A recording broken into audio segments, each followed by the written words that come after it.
እንዳያችሁ ያፌት በጣም ደንግጧል። ምክንያቱም ያደረገ ነገር ሁሉ አስደንግጦታል። ስራው ጥሩ ስላልሆነ በቃ አሁን እየተጋለጠ ነው። ያፌት እንግዲህ በዛሬ ቀን ሴቶቹ ጋር ሄዶ አንዷ አመልጣለች። ለዛ ነው እየደነገጠ። እሷ ካመለጠች ደግሞ ሁሉንም ነገር ትናገራለች። ያፌት በቅርቡ እንደሚያዝ ተስፋ አለኝ። ሄዋን ደግሞ እየተሰቃየች ነው። እዛ ውስጥ ብዙ ስቃዮች እየደረሱበት ነው። ማን ይደርስለት ይሆን? ፖሊሷ ይሆን? ፖሊስ ሆና እንደዚህ እየተሰቃየች ምን ይሆናል? እና ግን ደግሞ ያፌት ያሰበው ሄዋን አታልናታል እሏል እና ይሄ ነገር ይሄ ጉዳይ ኤፍራታ ካወቀችብኝ ጉዴ ነው ይላል። ግን ደግሞ አይደለም፣ ኤፍራታም ታውቃለች እና ከኤፍራታ ጋርም ተነጋግሮ ነው እሷ እዛ ውስጥ የገባችው ሴቶቹን አድናቸዋለሁ ብላ ነው። ቢሆንም ግን ያፌት ያሰበው በሌላ ነገር ነው። እንደገና ለሰዎች ልሸጣቸው ነው ዛሬ እና እንደዛ ነው። ቤተሰቦች እንዴት ናችሁ? ደህና ናችሁ ወይ? ሐረግ ድራማ ክፍል 84 ተለቋል። ከፍታችሁ እዩት። አሁን ደግሞ ናታን በአዲስ ስራ መጥቷል። እሱ ምንድነው ባለፈው የአዳናት ልጅ ጋራ እንደ ፍቅረኛ ሆኖ ቀርቦታል። ቢሆንም ግን የልጅቷ እናት ደስተኛ አይደለችም። ይሄ ማን እንደሆነ እኔ ማጣራት አለብኝ እያለች ነው። እሷ ከወጣች በኋላ ናታን ጋራ ሲገናኙ ሰውን ልካ እያስፈተሸች ነው። ይሄ ሰው ማን ነው? ማንነቱ ምንድን ነው? ከልጄ ምን ይፈልጋል? ፍቅር ወይስ ሌላ ነገር? ይሄ ሰው ወይ የኛ ጥላት ቢሆንስ እያለ ነው። ግን ደግሞ ናታን አቅዳለው። እቅዱ ምንድን ነው? እቺ ሴት ድርጅት አላት። ይሄ ድርጅት ደግሞ ከያፌት ድርጅት ጋራ አንድ ላይ ስለሚሰሩ ስለዚህ የያፌትን ስራ የያፌትን ነገሮች ሁሉ ለማወቅ ነው። እና ልጅቷ ደግሞ አስቀጥራለሁ እያለች ነው። አስቀጥራለሁ እናቴ ታስቀጥራለች እዛ ድርጅት ውስጥ ብለዋለች። ግን ናታን ራሱን ደብቆ ነው የገባ። ስራ የለኝም ምን የለኝም ብሎ ነው። ቢሆንም ግን ይሄ ነገር ይሳካል ወይ? ወይዘሪት አልማዝ እንግዲህ በአሁኑ ሰዓት እያጠናች ነው።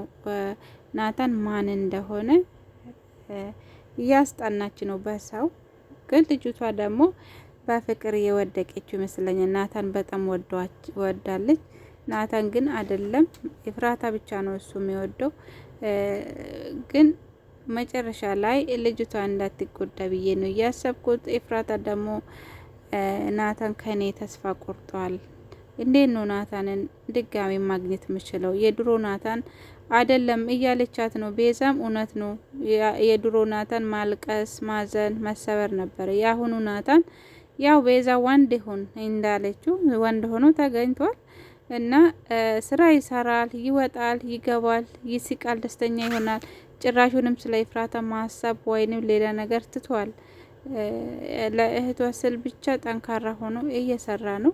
ይሄ ግን መጨረሻው እንዴት ነው?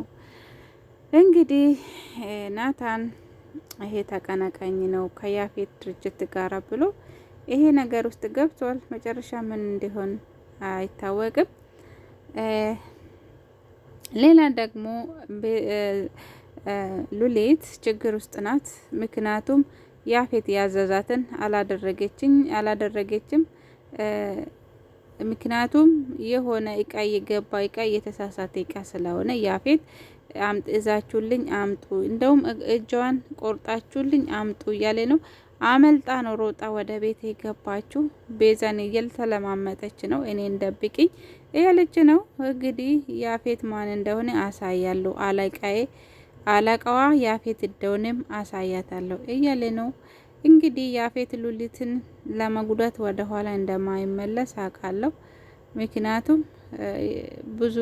ስንት ጊዜ የራስሽ ጉዳይ እያላት ነበረ እና ሌላ ደግሞ ቤዛ እና ኤፍራታ በአሁኑ ሰዓት ጥሩ ሁኔታ ላይ ነው ያሉት። ቤዛ እንግዲህ እህቴ ውዳ እህቴ እያለቻት ነው ለኤፍራታ። ብቸኝነት ምን እንደሆነ አሁን ነው እየተረዳችው። እንደገና ኤፍራታ አንድ ውለታ ጠይቃታለች። ሉሊት ምን እንደምትሰራ ምን እንደምታደርግ መረጃውን አቅርብልኝ አለቻት። እንግዲህ መረጃውን አቅርባለታለች ቤዛ። ሉሊት እንግዲህ አለቃዋ እያስፈራራት እንደሆነ ጥሩ ስራ እንዳልሰራች ነው። ሌላ ደግሞ ናታን ፍቅረኛ ብሎ የቀረባት ልጅና የቤዛ ፍቅረኛ እህትና ወንድሞች ናቸው።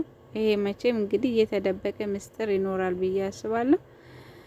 እና ገኒ ደግሞ በአዲስ ስራ መታለች። ጉልት ጀምራለች፣ ስራ ጀምራለች። ምክንያቱም እኔ ይሄን ስራ የመረጥኩት መንገድ ላይ ሽንኩርትና ድንች መሸጥ ኤፍራታ ስትገባ ስትወጣ ለማየት ነው፣ ለልጄ ስል ነው ብላለች። የሚገርም ነው። ገኒ ለልጇ መስዋዕት የምትከፍል በጣም ከባድ ነው። እዛ ቤትም ሰራተኛ ሆና የተቀጠረችው ኤፍራታን ለመጠበቅ ነው። አሁንም ደግሞ የኤፍራታን አይን ለማየት መንገድ ላይ ቁጭ ብላ ስራውን ጀምራለች። ቢኒና ጽዮን ደግሞ ጸብ ውስጥ ነው ያሉት። ዛሬ ራሱ በጣም ነው የተጣሉት። አብቅቷል እያሉ ነው እንግዲህ። ፍቅር ካለ አያበቃም መቼም ቢሆን እና ይሄ ነገር ደግሞ ችግር ያመጣ አቤል ነው። በመካከላቸው አቤል ትልቅ ችግር ነው የፈጠረው። እሱ ምንድነው? አቤል ያቀነባበረው ነገር ከባድ ነው። ዳጊም ደግሞ መጥፎ ነገር ውስጥ አስገብቶታል። ቢሆንም ግን ዳጊ ሁሉንም ነገር እውነታውን ለጽዮን ተናግሯል እና ጽዮንም ደግሞ ችግር የለም ብላ አንድ ላይ ሆኖ እቅድ አውጥቷል። ባለፈው ከአቤል ጋር ተቀጣጥሮ ነበረ ዳጊ። ከተገናኙ በኋላ እሱ ደግሞ ስልክ ቅጂ ላይ አድርጎ ነው የሄደው። እሱ ያወራ ሁሉ ስልክ ውስጥ ተቀርቷል።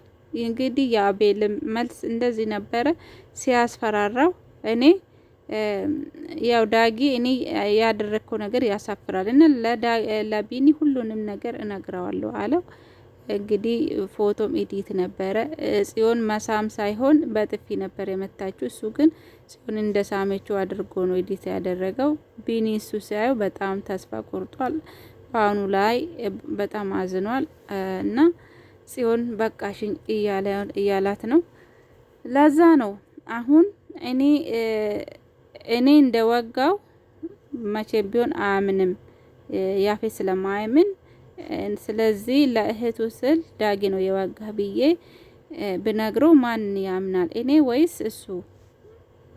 አንተን ወይስ እኔን ነው ብሎ የተቀዳ ድምጽ ስላለው ምንም ቢያደርግ አቤል እንደገና ድጋሚ ዞሮ ዞሮ የዳግና የጽዮን እጅ ይወድቃል ብዬ አስባለሁ። እቅድ አውጥቷል። እንግዲህ አቤል ቢኒና ጽዮን ያራራቀው አቤል ነው። ይሄ ሁሉ ያደረገ እሱ ነው። ለቢኒም ፎቶ ልኮላታል የተሳሳሙትን፣ ለጽዮንም። ለዛ ነው ደግሞ ቢኒ መጥፎ ሜሴጅ ልኮላታል ለጽዮን። በጣም ተናዷል እና እንደዛ ነው። አቤል እንግዲህ በስተመጨረሻ ያፌት እጅ ይገባል ብዬ አስባለሁ። ቤተሰቦቼ ሐረግ ድራማ የዛሬው ይሄ ይመስል ነበረ። እንግዲህ ክፍል 85 እስከምንገናኝ ደህና ሁኑ። አመሰግናለሁ።